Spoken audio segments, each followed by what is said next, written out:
نبیوں کا قتل بھی کیا گیا ہے، لیکن رسول کبھی قتل نہیں ہو سکتے۔ جب بھی کسی قوم نے نبی کی جان لینے کی کوشش کی، اس قوم کو برباد و غرق کر دیا گیا اور رسول اس کے ساتھیوں کو بچا لیا گیا۔ یہ معاملہ ہوا ہے اللہ کے تمام رسول کے ساتھ۔ حضرت یحییٰ علیہ السلام نبی تھے، قتل کر دیے گئے، لیکن حضرت عیسیٰ علیہ السلام رسول تھے، قتل نہیں کرے گئے، ان کو زندہ آسمان پر اٹھا لیا گیا، اور اب وہی دوبارہ آئیں گے قیامت سے پہلے۔ اور اسی طرح رسول اللہ صلی اللہ علیہ وسلم کی بڑی خواہش تھی کہ آپ اللہ کی راہ میں قتل ہو جائیں پھر زندہ ہو جائیں، لیکن اللہ سبحانہ و تعالیٰ نے کبھی آپ کی خواہش قبول نہ کری، کیونکہ آپ رسول تھے۔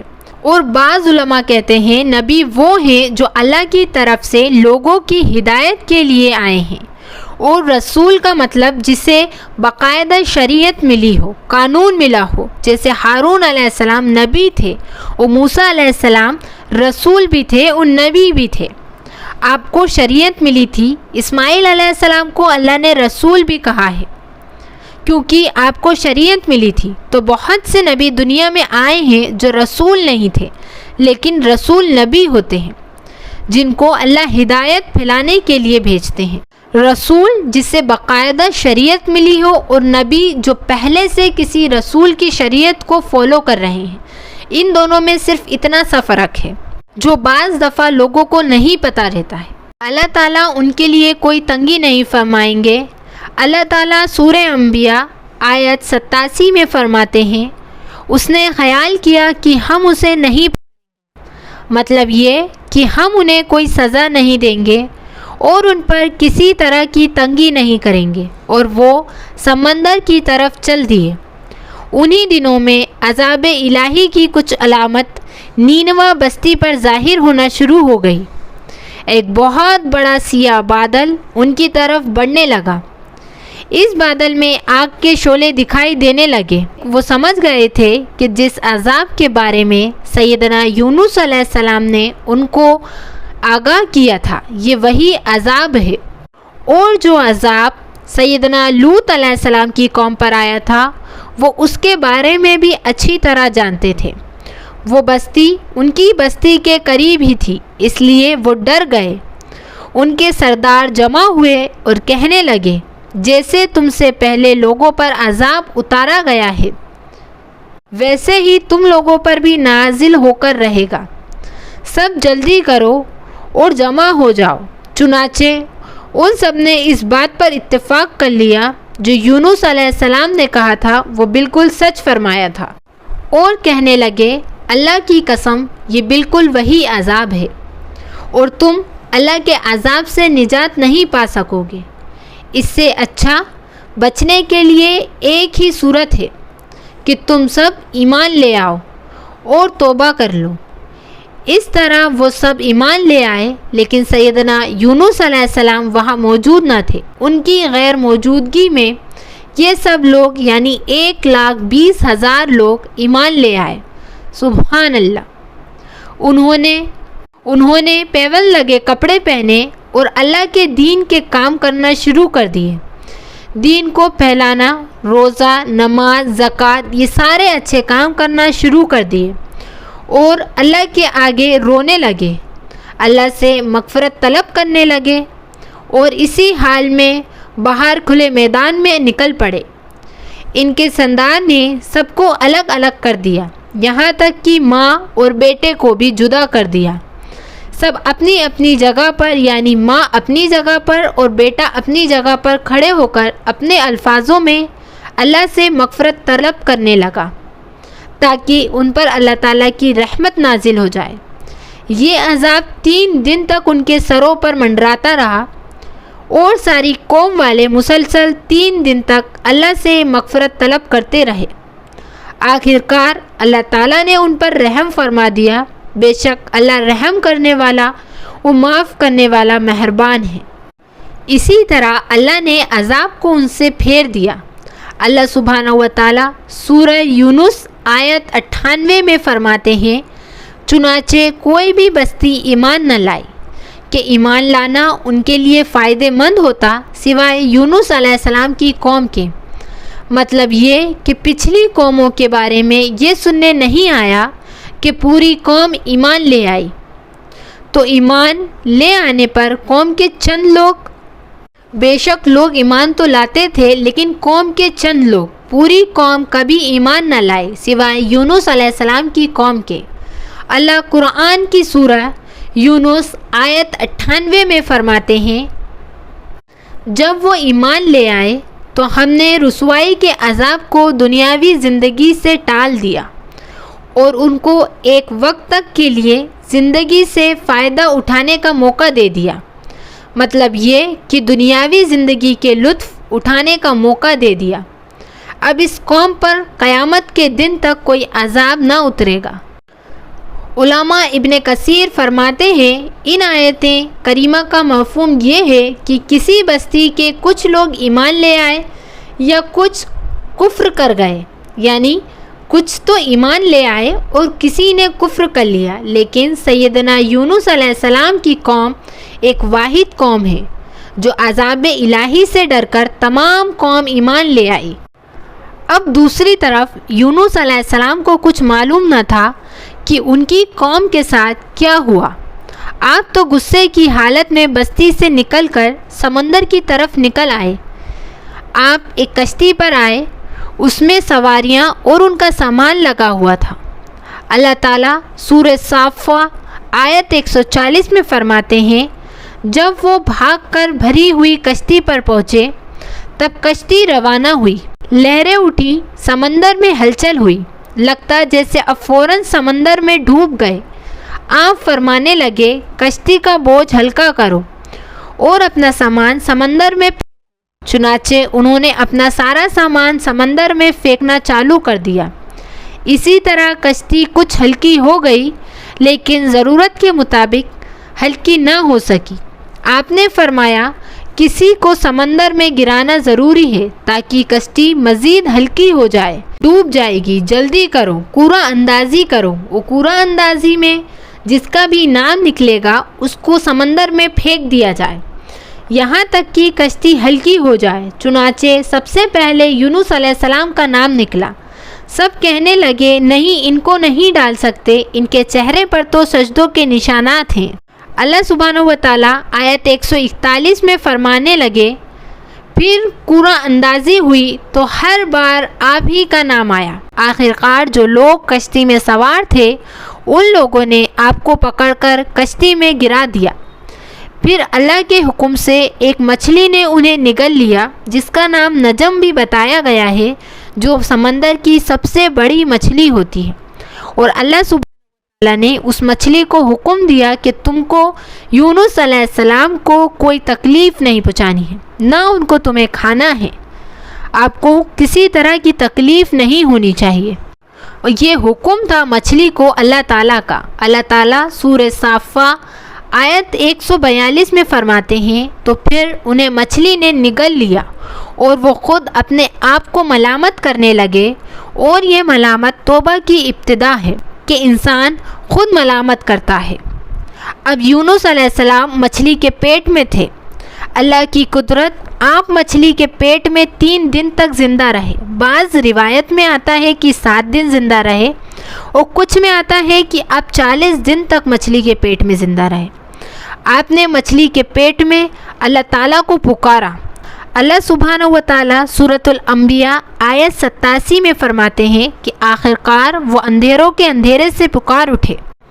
علماء نے یہاں 3 اندھیروں کا ذکر کیا ہے، مچھلی کے پیٹ کا اندھیرا، سمندر کا اندھیرا اور رات کا اندھیرا۔ گویا ان پر یہ سارے اندھیرے اکٹھا ہو گئے تھے۔ اللہ سورہ صافہ آیت 145 اور 44 میں فرماتے ہیں، اگر یہ پاکی بیان کرنے والوں میں سے نہ ہوتے تو لوگوں کے اٹھائے جانے کے دن تک مچھلی کے پیٹ میں ہی رہتے۔ مطلب یہ کہ اگر آپ اللہ سبحانہ و تعالیٰ کی تسبیح نہ بیان کرتے تو مچھلی کے ہی پیٹ میں آخری وقت تک رہتے۔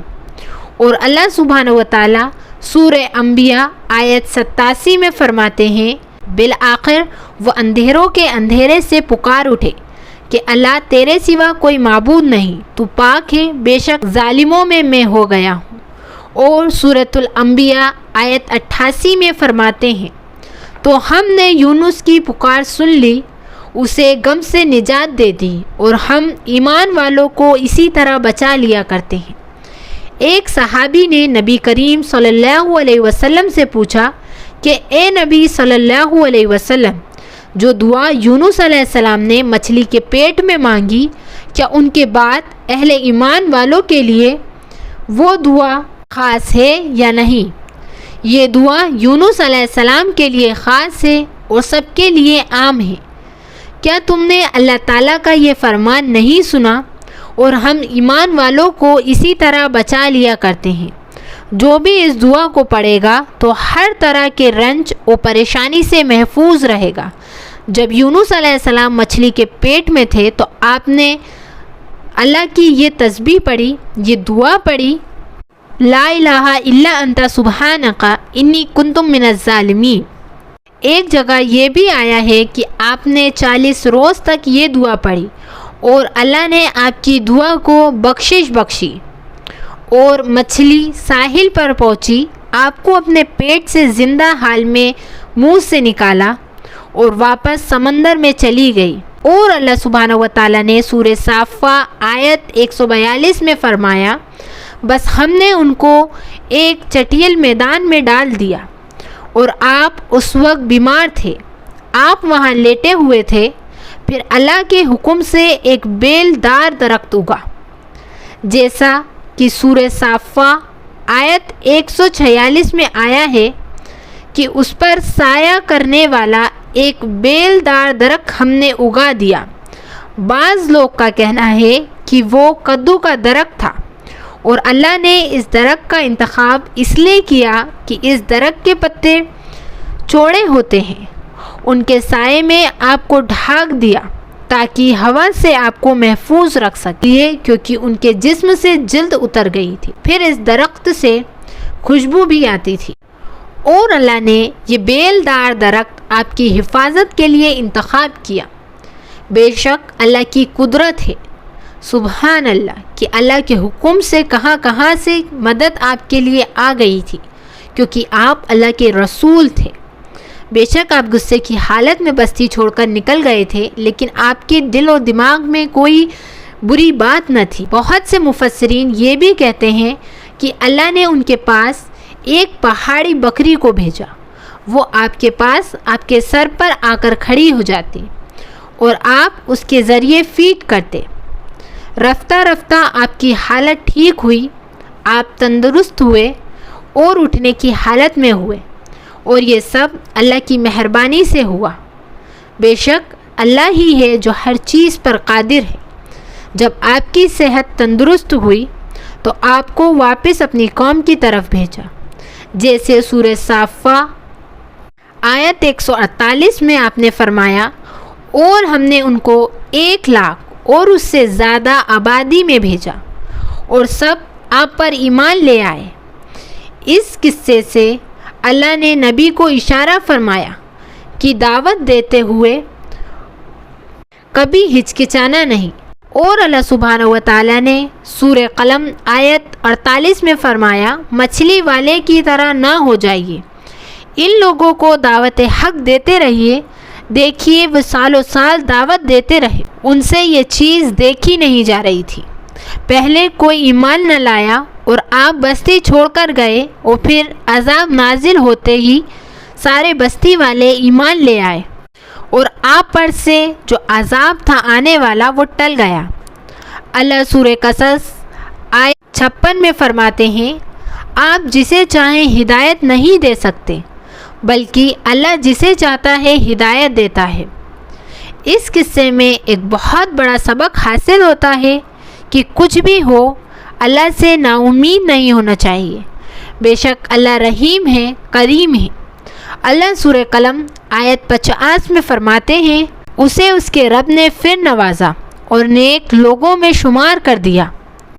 اور بے شک یونس علیہ السلام غصے کی حالت میں نکلے تھے، اور آپ نے کئی سال تک دین کی دعوت دی، لوگوں کو دین کی طرف بلایا، لیکن جب لوگ نہیں آئے تو آپ اللہ سبحانہ و تعالیٰ کی اجازت کے بغیر ایک دریا کی طرف نکل گئے، سمندر کی طرف نکل گئے بستی کو چھوڑ کر، لیکن اللہ ہر چیز پر قادر ہے۔ اللہ سبحانہ و تعالیٰ کو معلوم تھا کہ آپ کہاں جا رہے ہیں، اللہ تعالیٰ آپ کے ہمیشہ ساتھ تھے۔ اسی طرح جب موسیٰ علیہ السلام کو اللہ سبحانہ و تعالیٰ کی ضرورت تھی تو بے شک اللہ سبحانہ و تعالیٰ نے آپ کا ساتھ دیا۔ بے شک اللہ ایمان والوں کے ساتھ ہے۔ اور اس وقت کو یاد کرو جب فرعون کی پوری فوج موسیٰ علیہ السلام کے پیچھے آئی۔ موسیٰ علیہ السلام آگے جو تھا، موسیٰ علیہ السلام کے وہ دریا تھا، پورا سمندر تھا اور پیچھے فرعون کی فوج تھی۔ آپ لیکن گھبرائیں نہیں، اللہ تعالیٰ نے آپ کے دل میں یہ بات ڈالی، کیونکہ جو موسیٰ علیہ السلام کے پاس ان کا عصا ہوا کرتا تھا، اللہ سبحانہ و تعالیٰ نے کہا کہ وہ چھڑی سمندر میں مارو، اور جیسے ہی موسیٰ علیہ السلام نے وہ چھڑی سمندر میں ماری، ان کو تو نہیں پتا تھا کہ کیا ہونے والا ہے، لیکن اللہ تعالیٰ ہر ایک چیز پر قادر ہے۔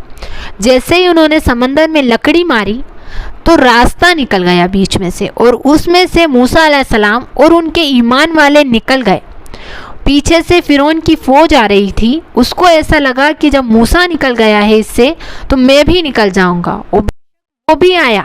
ایسا نہیں کرا کہ وہ چلا گیا، وہ بھی آیا موسیٰ علیہ السلام کو مارنے کے لیے، لیکن اللہ کے حکم سے جب موسیٰ علیہ السلام کی جتنے بھی ایمان والے تھے وہ سمندر کو پار کر کر نکلے تو اللہ تعالیٰ نے سمندر کو حکم دے دیا کہ جیسا تھا ویسا ہی ہو جا۔ اور جب فرعون کی فوج آئی تو اس پانی میں غرق ہو کر وہیں مر گئی۔ ایسے ہی ابراہیم علیہ السلام کے جو والد تھے وہ بتوں کی پوجا کیا کرتے تھے، لیکن ابراہیم علیہ السلام کے دل میں ایمان تھا۔ اللہ سبحانہ و تعالیٰ نے آپ کو ایمان سے نوازا تھا، تو ابراہیم علیہ السلام جب اپنے ان والد کو دیکھتے تھے تو ان کو یہ لگتا تھا کہ یہ کیا کر رہے ہو، یہ بتوں کی پوجا کیوں کر رہے ہو، کیونکہ آپ کو معلوم تھا کہ بے شک اللہ ہی ہے ہر چیز پر قادر۔ تو آپ نے ایک دن کیا کیا کہ ایک میلہ لگا ہوا تھا اور سب گاؤں والے جو تھے، آپ کی بستی والے، وہ اس میلے کو دیکھنے گئے تھے۔ تو ابراہیم علیہ السلام نے کیا کیا کہ کچھ ان کے بتوں کو توڑ دیا، اور جب وہ پورے بستی میں آئے تو سب نے ہک چک ہو گئے، سب دیکھ کر تو سب نے یہ پوچھا کہ ان بتوں کو کس نے توڑا ہے۔ تو ابراہیم علیہ السلام نے جواب میں کہا کہ آپ کے ان بڑے بت سے پوچھ لیے۔ ہاں، ابراہیم علیہ السلام نے ایک بت کو چھوڑ دیا تھا، باقی سب کو مار دیا تھا۔ پھر ابراہیم علیہ السلام نے جب یہ بولا کہ یہ آپ کے بڑے بت سے پوچھ لیے، یہ بتائیں گے کہ کس نے مارا ہے۔ بے شک وہ جو بت تھے وہ خود ہی اپنے ہاتھوں سے بناتے تھے اور پھر اسی کی پوجا کرتے تھے۔ تو جو بستی والے تھے ان سب لوگوں نے ارادہ کیا کہ ابراہیم علیہ السلام کو آگ میں ڈال دیتے ہیں۔ ابراہیم علیہ السلام گھبرائے نہیں۔ جب بستی والوں نے ابراہیم علیہ السلام کو آگ میں ڈالنے کا سوچا تو فوراً اللہ سبحانہ و تعالیٰ نے جبرائیل علیہ السلام کو بھیج دیا۔ جبرائیل علیہ السلام کو یہ حکم دیا کہ ابراہیم علیہ السلام پر جو آگ ہے جس میں آپ کو ڈالا گیا ہے اس کو ٹھنڈی کر دے۔ تو جبرائیل علیہ السلام نے اس آگ کو حکم دیا کہ ٹھنڈی ہو جا سلامتی کے ساتھ، اور بے شک اسی طرح ابراہیم علیہ السلام بھی اس آگ سے بچ گئے۔ تو یہی ہے کہ اللہ سبحانہ و تعالیٰ ہمیشہ اپنے ایمان والوں کو بچا لیتا ہے۔ اسی طرح نوح علیہ السلام کا جو بیٹا تھا وہ بھی برے لوگوں کے ساتھ رہ کر برا ہو گیا تھا۔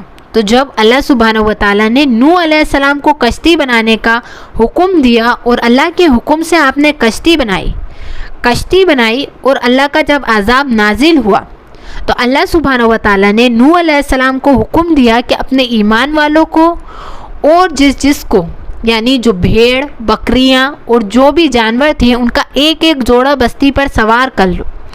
اسی طرح نوح علیہ السلام نے عذاب نازل ہونے سے پہلے اس کشتی پر ہر ایک کو سوار کر لیا، اپنے ایمان والوں کو بھی، اور نوح علیہ السلام کے بیٹے سے بھی کہا کہ تم اللہ سبحانہ و تعالیٰ سے معافی مانگ لو، لیکن وہ برے لوگوں کے ساتھ رہ کر برا ہو گیا تھا۔ تو اس نے نوح علیہ السلام سے کہا کہ میں کسی بھی پہاڑ پہ چڑھ جاؤں گا، کہیں بھی چڑھ جاؤں گا، لیکن میں بستی پر نہیں آؤں گا۔